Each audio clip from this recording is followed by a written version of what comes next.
কবি দেবেশ ঠাকুরের রং ফাগুন।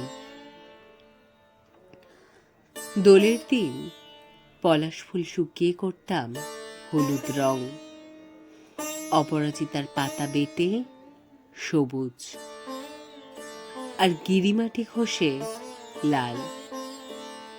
বাবা বাঁশ কেটে বানিয়ে দিতেন পিচকিরি। সেই সব মহার্ঘ রং যখন মার গায়ে দিতে যেতাম, মনটা খারাপ হয়ে যেত। মা পরতো রঙিন ছাপা শাড়ি, সেই সব পাকা রঙের ভিড়ে আমার শ্যামল বর্ণ হারিয়ে যেত। ঈর্ষা করতাম গোপীকে দেখে, ওর মার লাল পাড় তাঁতের শাড়ি, সাদা মেঝে, রামধনুর মতো সুখে তাতে খেলতো গোপীর বসন্ত পূর্ণিমা।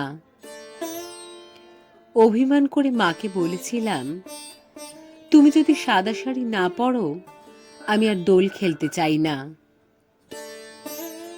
এবার দোল পূর্ণিমার দিন মা পরেছিল সাদা কাপড়। আমার সব রং দিয়েও থানটাকে রঙিন করতে পারলাম না।